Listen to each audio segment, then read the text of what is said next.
Ну и как это понимать? Я тебе говорю. Ты зачем это все сделала? М?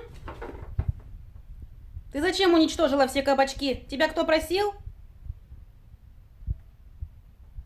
Килограмм кабачков. Бессовестная девочка, уже большая. Ай-яй-яй. Тебе не стыдно? М? Я тебя спрашиваю. Вода. Бессовестная.